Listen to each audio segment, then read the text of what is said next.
ஓம் நமச்சிவாய். அனைவருக்கும் வணக்கம்.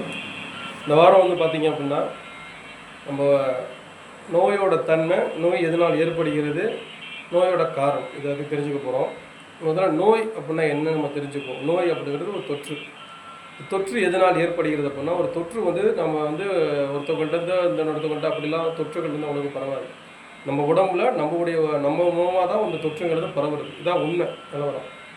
எப்படி சார் சொல்கிறீங்க தொற்று நம்ம மூலமாக தான் பரவுது அப்படின்னு பார்த்தீங்க அப்படின்னா, இப்போ உணவு முறைகள் பாருங்கள். ஒரு 30 வருஷத்துக்கு முன்னாடி போங்க. 30 வருஷத்துக்கு முன்னாடி பாருங்கள். நீங்கள் உங்களுடைய பழக்க வழக்கங்கள், அதாவது நம்மளுடைய உடல் உழைப்புகள் அதிகமாக இருந்துச்சு. அப்போ உணவு முறைகள் கரெக்டாக அந்த டைமிங்கில் அந்த உணவு முறைகளை நம்ம சாப்பிட்டோம் சரிங்களா. என்னென்ன உணவுகள்னா அப்போ இந்த மாதிரி ஃப்ரைட் ரைஸு ஃபாஸ்ட் ஃபுட் ஐட்டம்லாம் அப்போ கிடையாது சரிங்களா. நம்ம வீட்டில் கூழ், கப்பக்கூழ், கேப்பக்கூழ், உளுந்தங்களி, வெந்தயக்களி வீட்டிலையே எல்லாமே வீட்டிலையே செஞ்சு சாப்பிட்டோம். ஹோட்டலுங்கிறது அதிகமாக போக மாட்டோம். ஆனால் இப்போ பார்த்தீங்க அப்படின்னா வாரத்தில் ஒரு நாள் வீட்டில் சமைக்கிறோம், மற்ற 6 நாள் பார்த்திங்கன்னா ஹோட்டலில் தான் கொடியாக இருக்கிறோம். வேறு கேட்டால் நேரம் இல்லை அப்படிங்கிற ஒரு காரணத்தை சொல்லி பழகிறோம். இதுலேருந்து விடுபடுறதுக்கு நம்ம என்ன சார் பண்ணணும்? முதல்ல வியாதி எதனால் வருது அப்படிங்கிறதுக்கான காரணத்தை சொல்லிடுறேன். உங்களுடைய உணவு முறை, உடல் பழக்க வழக்கங்கள், நம்ம உடலை ஒழுங்காக கவனிக்காத ஒரு தான். எப்படி கவனிக்கணும்னா, மாதம் நம்ம ஒரு முறையாவது, மாதம் ஒரு 2 முறையாவது நம்ம எண்ணெய் குளியல் எடுக்கணும். இப்போ யாருமே இந்த எண்ணெய் குளியல் எடுக்கிறது கிடையாது சரிங்களா. நம்ம கேட்டால் ஒரு 100 பார்த்தீங்க அப்படின்னா ஒரு 2% சொல்லுவாங்க, நான் எண்ணெய் குளியல் எடுத்துக்கிருக்கேன் சார். ஆனால் இப்போ 98% யாருமே எண்ணெய் குளியல் எடுக்கிறது கிடையாது. அதே மாதிரி பார்த்தீங்க அப்படின்னா சின்ன குழந்தையில நல்லா உங்களுடைய வயதில் சின்ன குழந்தையில பார்த்தீங்கன்னா அவங்க வீட்டில் உங்கள் அம்மா அப்பா வேப்பிலை மஞ்சள் அரைச்சி மாதத்தில் ஒரு தடவை வாயில் ஊற்றி விடுவாங்க. ஏன்னா வயிற்றுப்பூச்சி க்ளீன் பண்ணுறது. இப்போ நம்ம என்ன பண்ணுறோம், மாத்திரையை வாங்கி போட்டு வயிற்றை க்ளீன் பண்ணுறோம். மாத்திரையை வாங்கி போட்டு க்ளீன் பண்ணுறது முழுமையாக க்ளீன் சுத்தம் செய்கிறது கிடையாது சரிங்களா. ஒன்று அதையும் நம்ம மறந்துட்டோம். அதே மாதிரி காலை உணவு கரெக்டாக பார்த்தீங்கன்னா காலை உணவுலாம் பார்த்தீங்கன்னா ஒரு 8 மணிக்குள்ளே காலை உணவு அருந்தணும். இப்போ நம்ம சாப்பிட்ற காலை உணவு பார்த்தீங்க அப்படின்னா 10, 11 அப்படி ஆகுது ஒன்று. அதே மாதிரி மதிய உணவு பார்த்தீங்கன்னா அந்த உச்சி வெயிலில் நம்ம அந்த கரெக்டாக அந்த 12 மணி அப்படிங்கிற இடத்துல நம்ம அந்த உணவு நம்ம அருந்திடணும். மதிய உணவு பார்த்திங்கன்னா 3 மணிக்கு அருந்துடும். இரவு பார்த்தீங்க அப்படின்னா சொல்லவே வேண்டாம், 10 மணி 11 மணிக்கு சாப்பிட்றோம், 12 மணிக்கு படுக்கிறோம். அப்போ நம்ம கால சூழ்நிலையை நம்ம மாற்றுறோம். மாற்றும் போது இந்த உடலில் வரக்கூடிய வியாதிகள் அதிகமாகும். ஒன்று. இன்னொரு விஷயம் பார்த்தீங்க அப்படின்னா, ஒரு வியாதி நமக்கு உடம்புல வருது அப்படின்னா நம்ம உடம்பு ஒரு சிம்டம்ஸ் நம்ம காமிக்கும். அப்படிலாம் அவங்க உடம்புல எடுத்தோடனே ஒரு தொற்றை பெருசாலாம் போகிற அளவுக்குலாம் உடம்பு பண்ணாது. ஏன்னா நம்ம நினச்சிக்கிட்டு இருக்கிறோம் வைத்தியர் நம்ம வெளியில் டாக்டருங்க நிறைய பேர் இருக்காங்க, அவங்க தான் டாக்டர் பண்ணு. அப்படிலாம் கிடையவே கிடையாது. உங்கள் உடம்புக்குள்ளேயே உங்களுக்கு ஒரு வைத்தியர் இருப்பார். என்ன வைத்தியர் இருப்போம்னா உங்கள் உடம்பை சுத்தப்படுத்திக்கும், உங்கள் உடம்பே உங்களை குணப்படுத்தும். எல்லாமே உடம்புக்கு தெரியும். இந்த பிரச்சனைக்கு இதுதான் தீர்வு அப்படின்னு உடம்புக்குள்ளேயே ஒரு மிகப்பெரிய ஒரு மருத்துவர் இருக்கிறார். அந்த மருத்துவரை நம்ம வேலை செய்ய விடுறது கிடையாது. இதுதான் உண்மை. ஒரு தலை வலிக்குது அப்படின்னு என்ன பண்ணுறீங்க, டக்குன்னு தலை வலிக்குது அப்படின்னா உடனே ஒரு மாத்திரையை வாங்கி போகிற தைலத்தை தேய்க்கிறது. தேய்ச்சா தலைவலி நின்றுடு அப்படின்னு நினைக்கிறீங்க. தலைவலி சரண்டர் தான் போகணும், அதாவது தடுத்து வைக்கப்படும், தவிர அது முழுமையாக குணமாகாது சரிங்களா. இப்போ தலைவலிச்சா என்ன சார் பண்ணணும்? தலைவலிக்கான அறிகுறிகள் பார்த்தீங்க அப்படின்னா உடம்புக்கு நமக்கு ஓய்வு கொடுக்கலைன்னா தலைவலி வரும். பசி ஒழுங்காக சாப்பிடல அப்படின்னா அதுக்காக தலைவலி வரும். இல்லை அதே மாதிரி பார்த்தீங்கன்னா தொடர்ந்து கண் விழித்தாலும் தலைவலி வரும் சரிங்களா. ஒன்று இதில் உடலுக்கான எதிர்ப்பு சக்தி கம்மியானாலும் தலைவலி வரும். அப்போ தலைவலி வரதை என்ன பண்ணணும்னா ரெஸ்ட்டு கொடுக்கணும். ஓய்வு கொடுத்தாலே தலைவலி நின்றுடும் இல்லை. ஒரு விஷயம். அதே மாதிரி காய்ச்சலுங்கிறது உடம்புல 6 மாதத்துக்கு ஒரு தடவை காய்ச்சல் வரணும். அப்போ தான் வந்தால் தான் மனிதன் சரிங்களா, இல்லாட்டி மனுஷனே கிடையாது.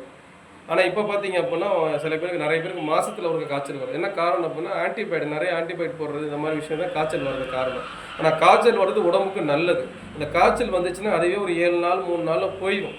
உங்கள் உடம்புல எதிர்ப்பு சக்தி ஏற்ற மாதிரி அந்த உடம்புல போயிடும். என்ன அப்படின்னா கெட்ட ரத்தங்கள் செத்து நல்ல ரத்தங்கள் உற்பத்தி செய்யும், உடலுக்கு தேவையான எதிர்ப்பு சக்தியை கொடுக்கும். காய்ச்சல் மூலமாக தான் உடம்புல எதிர்ப்பு சக்தி வர வைக்க முடியும். நம்ம என்ன செய்யணும், காய்ச்சல் வந்த உடனே நம்ம என்ன பண்ணுறோம், டக்குன்னு டேப்லெட் போட்டு அதை சரண்டர் பண்ணிடுறோம். பண்ணக்கூடாது, அது ஒரு தவறு ஒன்று. அதே மாதிரி சளி சரிங்களா. உடலில் உங்கள் கழிவுகளை வெளியேற்ற விஷயம் பார்த்தீங்க அப்படின்னா சளிங்கிற ஒரு விஷயம் மூலமாகவும் உடம்புல உள்ள கழிவுகள் வெளியேறும். நம்ம என்ன பண்ணுறோம், சளி பிடிச்ச உடனே குழந்தைங்களுக்கு மெயினாக இப்போ குழந்தைங்க தான் கியூ கட்டி நிற்கிதுங்க ஹாஸ்பிட்டலில் சரிங்களா. அப்போ நீங்கள் இதுவே ஒரு 40 வருஷத்துக்கு முன்னாடி யோசிச்சு பாருங்கள், குழந்தைங்களுக்கு சளி பிடிச்சா என்ன பண்ணுவோம் நம்ம வீட்டில்? நல்லா யோசிச்சு பாருங்கள். ஏன்னா கை வைத்தியங்கள் தான் பண்ணுவோம், வேறு எதுவுமே செய்ய மாட்டோம். அதே மாதிரி குழந்தைக்கு சளி பிடிச்சிச்சு அப்படின்னா நம்மளுடைய வாயை வச்சு உறிஞ்சி சளி எடுப்போம் அந்த காலத்தில். இப்போ பாருங்கள், பிள்ளைங்களோட சளியை துடைக்கிறதுக்கே ஒரு கர்ச்சி பூச்சி துடைக்கிறோம். அந்த கர்ச்சி பூச்சி துடைச்சி என்ன ஆகும், மூக்கு புண்ணாயிரும். இது தெரிய மாட்டேங்குது. நம்ம அந்த நோயை வந்து உருவாக்கிக்கிட்டு இருக்கிறோம் தவிர அந்த நோயை தடுக்கிறதுக்கான வழிமுறை யாரும் செய்கிறது கிடையாது. சளி பிடிக்கிறது நல்லது. சளி பிடிச்சா மூக்கில் ஒழுவணும், மூக்கு ஒழுனாதான் உங்கள் உடம்புல நீர் வெளியேறுது, கெட்ட நீர் வெளியேறுதுன்னு அர்த்தம். அதை அதை அசிங்கமாக நினைக்கிறோம். உடனே என்ன பண்ணுறோம், ஒரு மாத்திரையை வாங்கி போட்டு சளியை சரண்டர் பண்ணுறோம். சளியை நிறுத்தி நீங்கள் சரண்டர் பண்ணீங்க அப்படின்னா ஃப்யூச்சரில் உங்களுக்கு நுரையீரல் சார்ந்த பிரச்சனைகள் வரும். முதல்ல தெரிஞ்சுக்கணும். இன்னொரு விஷயம் என்ன பார்த்தீங்க அப்படின்னா மலம். ஒரு மனிதன் மலத்தை வந்து ஒரு நாளைக்கு 3 முறை அல்லது 2 முறையாவது வெளியேற்றணும். இதான் உண்மை. ஆனால் நம்ம இப்போ வந்து ஒரு நாளைக்கு ஒரு தடவை போனாலும் நான் பேசுகிறேன், எனக்கு மோஷன் போயிடுச்சு, எனக்கு ஒரு தடவை போயிடுச்சு அப்படிங்கிற மாதிரி நம்ம நினைக்கிறோம். அந்த மாதிரி இல்லை. ஒரு தடவை போகிறதெல்லாம் மோஷன் கிடையாது. ஒரு நாளைக்கு 3 முறையாவது களம் வெளியேறணும். ஆனால் இப்போ நிறைய பேருக்கு பார்த்தீங்கன்னா 2 நாளைக்கு ஒருக்க மலம் கழியாது. இதை நம்ம ஒழுங்காக கவனிக்கிறது கிடையாது. இதனால் என்ன விளைவு வருது அப்படின்னா உடம்புல கழிவுகள் தேர ஆரம்பித்து அந்த கழிவுகள் கட்டியாக மாறி கட்டிகள் கேன்சராக மாறும். சரிங்களா? இப்போ உடலை சுத்தப்படுத்தும். சரிங்களா? அதுக்கு என்ன பண்ணுறோம், நம்ம ஒன்றுமே உடனே மோஷன் போலையா உடனே மாத்திரையை வாங்கி போட்டு அன்றைக்கி மோஷன் போகிறத பார்க்குறோம். அது பண்ணவே கூடாது. அந்த மாதிரி இயற்கையான முறையில் வெளியேற்ற பார்க்கணும். சரிங்களா? இயற்கையான முறையில் என்ன அப்படின்னா மாதம் ஒரு முறை விளக்கெண்ணெய் குடித்தோம் அப்படின்னா நமக்கு என்ன பண்ணணும், வயிற்றுல க்ளீன் பண்ணி சுத்தப்படுத்திடுவோம். அதே மாதிரி வேப்ப இலை அரைச்சி குழந்தைங்களுக்கு கொடுக்கும்போது அந்த பூச்சி கீச்சி எல்லாம் எரியே உடல் சுத்தப்படுத்தி விட்டுரும். உடலில் கழிவுகள் தேங்க விடக்கூடாது. ஒரு விஷயத்தை தெரிஞ்சுக்குங்க. அப்போ தான் வியாதியிலேருந்து நம்ம குணமாக முடியும். இன்னொரு விஷயம் பார்த்தீங்க அப்படின்னா இந்த கைகால் நிறைய பேருக்கு கைகால் உழைச்சால் எலும்பு நரம்பு சொல்கிறது மாதிரி பிரச்சனை வருதுக்கு காரணம் அப்படின்னா இப்போ முக்கால்வாசி நேரம் பார்த்தீங்கன்னா நம்ம சேரில் உட்காந்தே இருக்கிறது தான் வேலை அதிகமாக பார்க்குறோம். அதே மாதிரி சிஸ்டம் ஒர்க், நிறைய சிஸ்டம் ஒர்க் தான் பார்த்துக்கிட்டு இருக்கிறோம். மொபைல் இப்போ வந்து இந்த ஆண்ட்ராய்டு ஃபோன் வந்ததுலேருந்து இந்த குழந்தைகள்லேருந்து பெரியவங்க வரையும் பார்த்தீங்கன்னா 24 மணி நேரமும் மொபைலில் விட்டோம்னா சாப்பாடே தேவையில்லை, அந்த மாதிரி உட்காந்துருக்கும். அப்போ என்னென்னா கண் நரம்பு மண்டலங்கள் பாதிக்குது. இந்த கண் நரம்பு மண்டலம் பாதிக்கிறதுனால தான் இப்போ பார்த்தீங்கன்னா 100% பார்த்தீங்க அப்படின்னா கண்ணாடி போட்டு அலைகிறாங்க. பார்த்துருப்பீங்க. சின்ன வயசுலேயே கண் பார்வை கோளாறு ஏற்படுது, கண் நரம்புகள் பாதிக்குது. இதுக்கெல்லாம் என்ன காரணம்னா இந்த ஒளி கதிர்கள் தான் காரணம். இப்போ இந்த கண்ணுக்கு என்ன பண்ணுறோம், ஒன்றுமே பண்ணுறது. கண்ணில் மாதத்தில் பார்த்தீங்க அப்படின்னா 2 முறை இது நல்லெண்ணெய் ஊற்றுவாங்க. நல்லெண்ணெய் கண்ணில் ஊற்றி க்ளீன் பண்ணுவாங்க அந்த காலத்தில். இப்போ யாருமே நல்லெண்ணெய் ஊற்றுறது கிடையாது. அதான் எண்ணெய் தேய்ச்சி குளிக்க சொல்கிறோம். எண்ணெய் தேய்ச்சி குளித்து கண்ணுக்குள்ளே போகணும். இப்போ சீயக்காய் போட்டு தேய்ச்சி எரியணும் கண், அந்த நீர் அப்படியே ஃபுல்லாக வெளியேறும். அப்போ கண்ணு நல்லா க்ளீனாக சுத்தமாயிடும். அதே மாதிரி இப்போ நான்வெஜ் நிறைய பேர் சொல்கிறோம் நான்வெஜ் எடுக்காதீங்கன்னு சொல்கிறாங்க மருத்துவர்கள். இதே இப்போ ஃப்யூச்சரில் முன்னாடி பார்த்தீங்க அப்படின்னா நம்மளுடைய 30-40 வருஷத்துக்கு முன்னாடி பார்த்தீங்கன்னா அதிகமாக நான்வெஜ் தான் சாப்பிட்டாங்க. ஏன் நான்வெஜ் சாப்பிட்டாலும் திடகாத்தமாக இருந்தாங்க அப்படின்னா நான்வெஜ் சாப்பிட்றாங்கன்னா அந்த இடத்துக்கு உடல் உழைப்பு இருக்கும், காரதாரமாக போட்டு சாப்பிடுவாங்க. அதில் சேர்க்கக்கூடிய மசாலாக்கள் எல்லாம் கையில் அரைச்சி போட்டாங்க. இன்றைக்கி நம்ம சாப்பிட்றது எல்லாமே பொடியை வாங்கி தூவி விடுறோம். அந்த பொடியில் என்ன கெமிக்கல் கலக்கிறாங்கன்னு உங்களுக்கு தெரிய மாட்டேங்குது.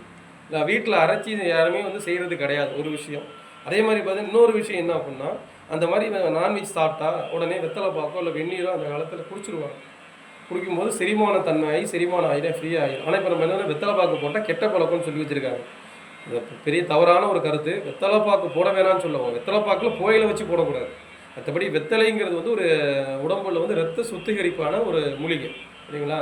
வெத்தலை வந்து சாப்பிட்றது அவ்வளோ நல்லது. குழந்தைங்களுக்குலாம் வெத்தலைச்சாறு கொடுத்தீங்க அப்படின்னா சளியெல்லாம் அறுத்து வெளியே கொண்டு வந்துடும்.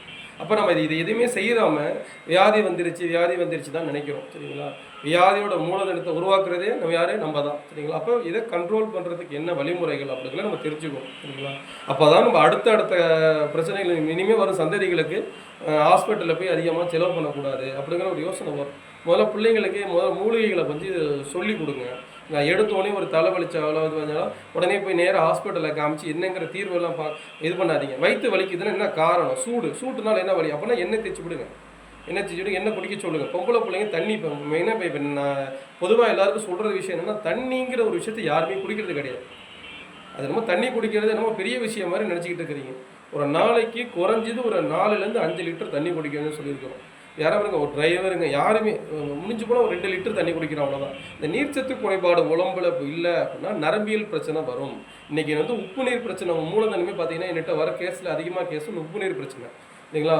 உப்பு நீர் பிரச்சனை. சரிங்களா? அந்த உப்பு நீர் பிரச்சனையை சரி பண்ணுறதுக்கு நம்ம என்ன பண்ணுறோம், தண்ணியே குடிக்கிறது. தண்ணி குடிக்காததுனால தான் இன்றைக்கி வந்து உப்பு நீர் பிரச்சனை நிறையா வந்திருக்கு.